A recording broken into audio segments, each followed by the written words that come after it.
আসসালামু আলাইকুম, স্বাগতম ইনসাইড টিভি সংবাদে। আমি মোহাম্মদ কিবরিয়া আজকের সব আন্তর্জাতিক খবর নিয়ে হাজির হয়েছি।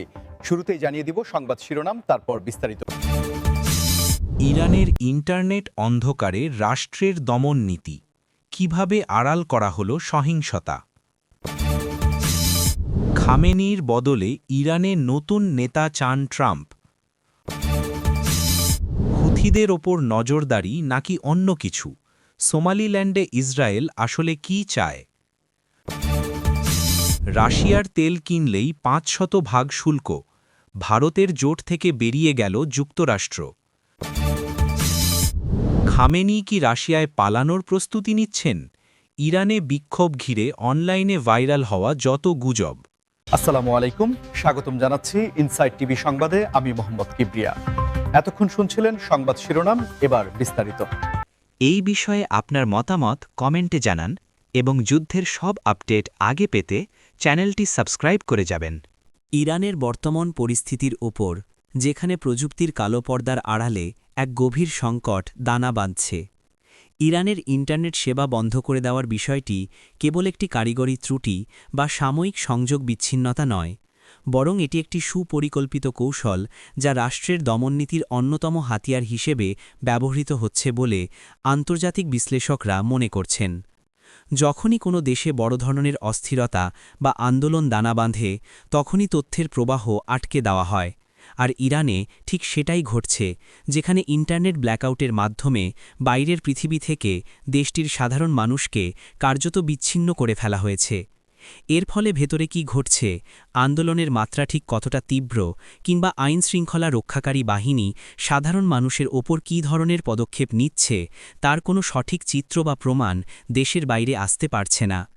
ডিজিটাল রাইটস অ্যাক্টিভিস্ট এবং প্রযুক্তি বিশেষজ্ঞরা জানাচ্ছেন যে এই শাটডাউন বা ইন্টারনেট বন্ধের প্রক্রিয়াটি অত্যন্ত ধাপে ধাপে এবং জটিল উপায়ে কার্যকর করা হয়, যেখানে প্রথমে মোবাইল ডেটা ধীর করে দেওয়া হয় এবং পরবর্তীতে সম্পূর্ণ ব্ল্যাকআউট করে দেওয়া হয়, যাতে ভিপিএন বা অন্য কোনো উপায়েও কেউ যোগাযোগ করতে না পারে।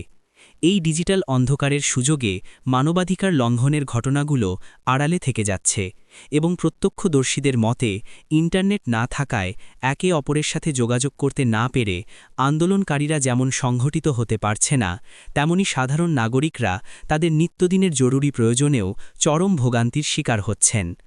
আন্তর্জাতিক সম্প্রদায় এবং জাতিসংঘ এই ইন্টারনেট শাটডাউনের তীব্র নিন্দা জানিয়েছে, কিন্তু ভূ-রাজনীতির জটিল সমীকরণে তা কতটা কার্যকর হবে সেটাই এখন দেখার বিষয়। আপনারা যারা নিয়মিত টেকনোলজি এবং জিওপলিটিক্স নিয়ে খোঁজখবর রাখেন, তারা নিশ্চয়ই জানেন যে আধুনিক যুগে ইন্টারনেট অধিকারকে মানবাধিকারের অংশ হিসেবেই দেখা হয়।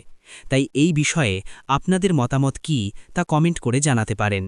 এছাড়া এই ইন্টারনেট বিভ্রাটের ফলে ইরানের ফ্রিল্যান্সার, ছোট ব্যবসায়ী এবং প্রযুক্তি খাতের ওপর যে দীর্ঘমেয়াদী নেতিবাচক অর্থনৈতিক প্রভাব পড়ছে, তা কাটিয়ে উঠতে দেশটির হয়তো কয়েক বছর সময় লেগে যাবে। কারণ বিশ্ব অর্থনীতি থেকে বিচ্ছিন্ন হয়ে কোনো দেশের পক্ষেই আধুনিক যুগে টিকে থাকা সম্ভব নয়।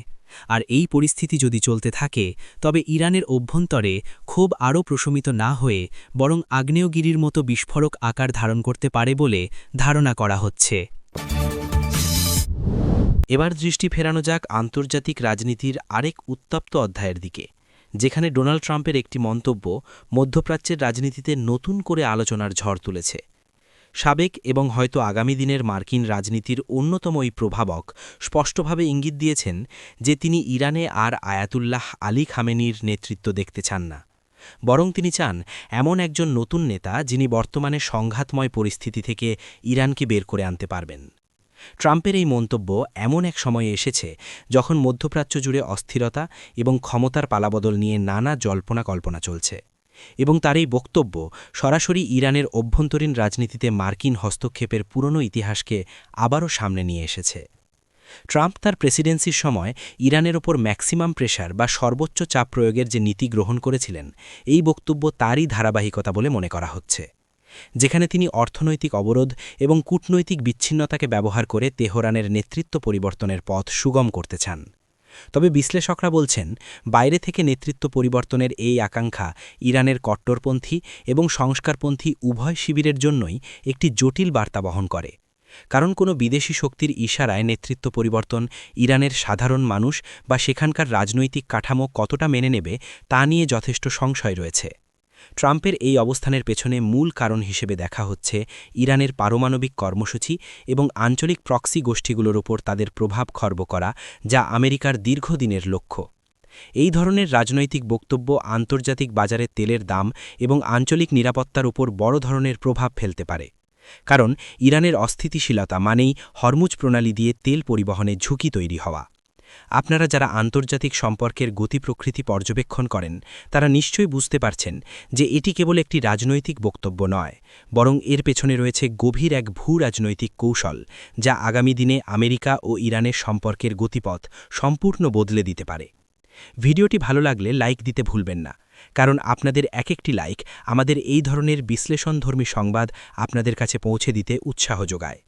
ট্রাম্পের এই চাওয়া কি আদৌ বাস্তবায়নযোগ্য, নাকি এটি কেবলই রাজনৈতিক চাপ সৃষ্টির কৌশল, তা নিয়ে বিতর্ক থাকলেও বিশ্বনেতারা এখন তাকিয়ে আছেন ওয়াশিংটনের পরবর্তী পদক্ষেপের দিকে।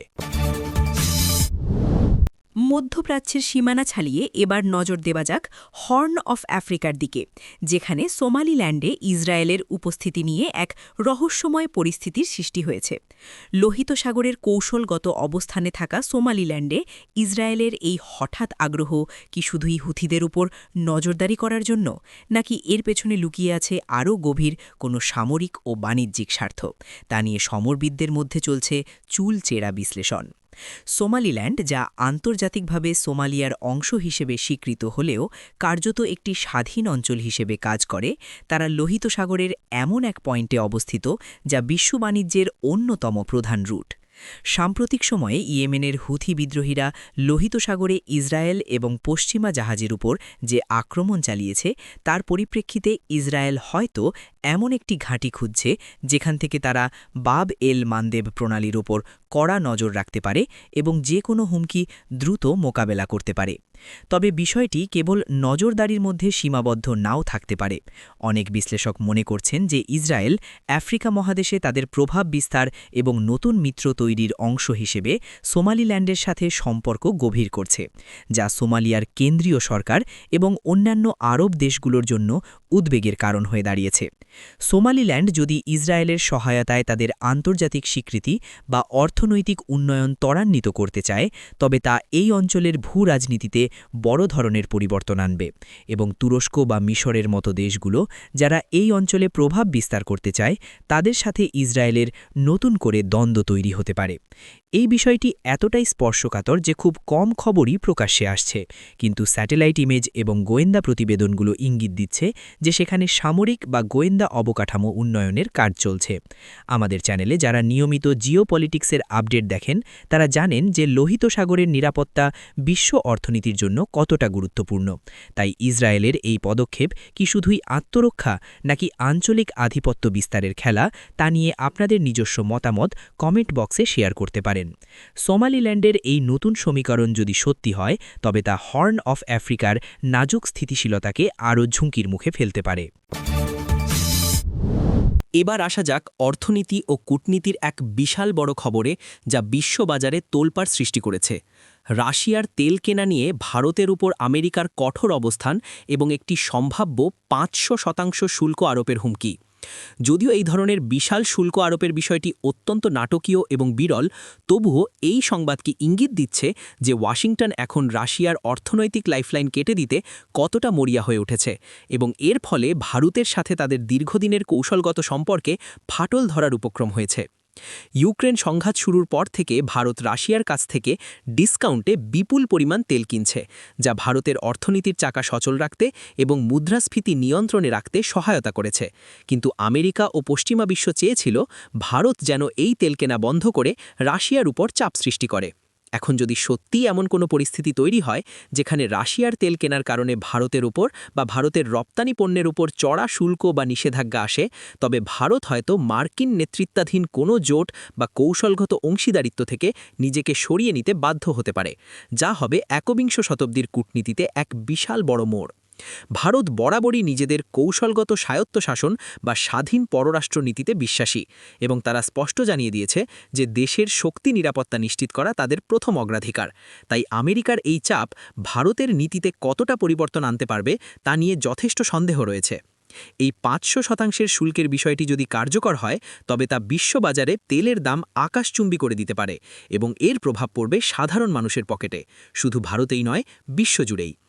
আপনারা যারা অর্থনীতির খবর রাখেন তারা নিশ্চয়ই বুঝতে পারছেন যে এটি কেবল তেল কেনা বেচার বিষয় নয়, বরং এটি হলো ডলারের আধিপত্য বনাম ব্রিক্স জোটের উত্থানের লড়াই, যেখানে ভারত একটি গুরুত্বপূর্ণ দাবার গুটি। আমেরিকা যদি ভারতকে হারায় তবে এশিয়ায় চীনের প্রভাব ঠেকানো তাদের জন্য অসম্ভব হয়ে পড়বে। তাই এই সংবাদটি কেবল অর্থনৈতিক নয়, বরং বিশ্ব ক্ষমতার ভারসাম্য পরিবর্তনের ইঙ্গিত দিচ্ছে। এমন পরিস্থিতিতে ভারতের কি করা উচিত বলে আপনি মনে করেন? তাদের কি রাশিয়ার তেল কেনা বন্ধ করা উচিত, নাকি নিজেদের স্বাধীন নীতিতে অটল থাকা উচিত? সর্বশেষ সংবাদে আমরা আলোচনা করব এমন এক গুজব নিয়ে যা সোশ্যাল মিডিয়াতে ঝড়ের বেগে ছড়িয়ে পড়েছে। ইরানের সর্বোচ্চ নেতা আয়াতুল্লাহ খামেনি কি সত্যিই রাশিয়ায় পাড়ি জমাচ্ছেন? ইরানে চলমান বিক্ষোভ এবং অস্থিরতার সুযোগে ইন্টারনেটে এমন অনেক তথ্য ছড়িয়ে পড়ছে যা যাচাই করা অত্যন্ত কঠিন, এবং খামেনির রাশিয়া যাওয়ার বিষয়টি তেমনই এক ভাইরাল টপিক হয়ে দাঁড়িয়েছে। বিক্ষোভ যখন তীব্র আকার ধারণ করে তখন সাধারণত স্বৈরাচারী বা দীর্ঘদিনের শাসকদের দেশত্যাগের ইতিহাস আমরা অতীতে দেখেছি, আর সেই ঐতিহাসিক প্রেক্ষাপটকে কাজে লাগিয়েই হয়তো কেউ কেউ এই ধরনের গুজব ছড়াচ্ছে, যাতে আন্দোলনকারীদের মনোবল বাড়ে এবং সরকারের ভেতরের লোকদের মধ্যে ভীতি তৈরি হয়। তবে বাস্তবতা হল, এখন পর্যন্ত কোনো নির্ভরযোগ্য আন্তর্জাতিক সংবাদ মাধ্যম বা গোয়েন্দা সংস্থা এই খবরের সত্যতা নিশ্চিত করেনি, বরং ইরানি কর্মকর্তারা এটিকে মনস্তাত্ত্বিক যুদ্ধ বা প্রোপাগান্ডা হিসেবে অভিহিত করেছেন। বিশ্লেষকরা বলছেন, খামেনির মতো একজন নেতা যার হাতে রাষ্ট্রের একছত্র ক্ষমতা এবং সামরিক বাহিনীর পূর্ণ সমর্থন রয়েছে, তিনি এত সহজে দেশত্যাগ করবেন এমনটা ভাবা খুব একটা যৌক্তিক নয়। তবে এই গুজবের ব্যাপকতা প্রমাণ করে যে ইরানের বর্তমান পরিস্থিতি কতটা নাজুক এবং সাধারণ মানুষের মধ্যে পরিবর্তনের আকাঙ্ক্ষা কতটা প্রবল। অনলাইনে ভাইরাল হওয়া ভিডিও বা পোস্টে দাবি করা হচ্ছে যে বিশেষ বিমানে করে তাকে মস্কো নিয়ে যাওয়ার প্রস্তুতি চলছে, কিন্তু আধুনিক ডিপফেকের যুগে এবং তথ্যের অবাধ প্রবাহের সময়ে এমন ভিডিও বা ছবি তৈরি করা খুব একটা কঠিন কাজ নয়। এই ধরনের সংবাদের ক্ষেত্রে আমাদের সব সময় সতর্ক থাকা উচিত এবং একাধিক সূত্র থেকে যাচাই না করে বিশ্বাস করা উচিত নয়, কারণ ভুল তথ্য অনেক সময় পরিস্থিতির অবনতি ঘটাতে পারে। তবুও গুজব অনেক সময় আসন্ন ঝড়ের ইঙ্গিত দেয়, তাই এই বিষয়টি আমরা নিবিড়ভাবে পর্যবেক্ষণ করছি এবং কোনো নিশ্চিত তথ্য পাওয়া মাত্রই আপনাদের জানাব। আপনাদের কি মনে হয়, এটি কি শুধুই গুজব নাকি এর পেছনে কোনো সত্যতা লুকিয়ে আছে? এই পুরো বিষয়টি নিয়ে আমাদের আজকের আলোচনা এখানেই শেষ করছি। দেখা হবে পরবর্তী ভিডিওতে আরও নতুন এবং গুরুত্বপূর্ণ সব আপডেট নিয়ে। ততক্ষণ পর্যন্ত ভালো থাকুন, সুস্থ থাকুন এবং সঠিক তথ্যের সাথেই থাকুন।